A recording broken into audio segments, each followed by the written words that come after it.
এমন সময়ই একটা লোক চাদর মুড়ি দিয়ে দোকানে ঢুকলো।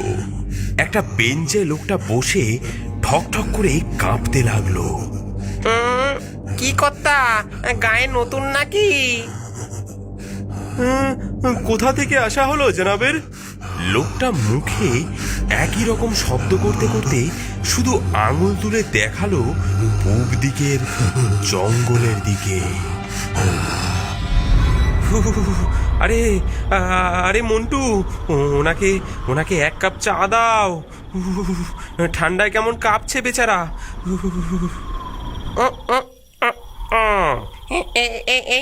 এই নিন বাবু। মন্টু চায়ের কাপটা বাড়িয়ে দিতেই লোকটা চাদর খুলে ফেললো। লোকটার বিভৎস মুখ দেখে সকলে চমকে উঠল।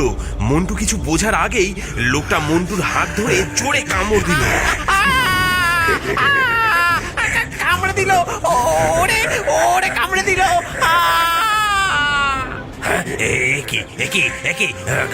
কামড়াচ্ছেন কেন? কামড়াচ্ছেন কেন? জলাতঙ্কের রুগী নাকি? আরে আরে আরে পালাও হে, এ দেখছি মানুষ নয়, এ দেখছি মানুষ নয়। পালাও পালাও পালাও। যে যেদিকে পালালো। মন্টু হাতের গরম কেটলির এক ঘা দিল ওই লোকটার মাথায়। লোকটা বিভৎস চিৎকার করে উঠল। মন্টুও পালালো হরিনাথের পিছু পিছু। আরে ও হরি দাঁড়া দাঁড়া, আমি কই যাব? ও যে বেটা আমার দোকানেই বসে আছে।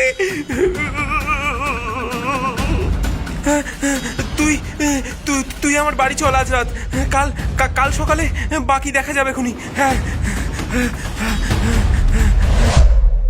পরদিন সকালে গ্রামের সকল লোকজনকে নিয়ে হরিনাথ, করিম ও পরিতোষবাবু চায়ের দোকানে ফিরল। বলি, ও হরিদা, মন্টু কই?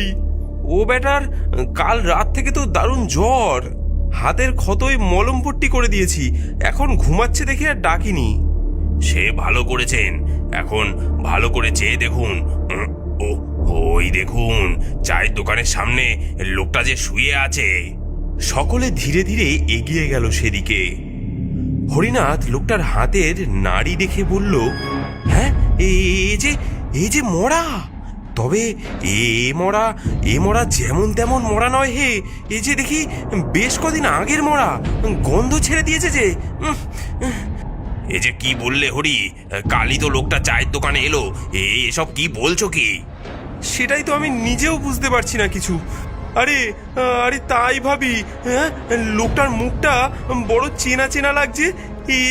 এ তো হুমায়ুনপুরের হাজি চাচা, কদিন হলো মারা গেছেন। আমরাই তো জানাজাতে গেছিলাম।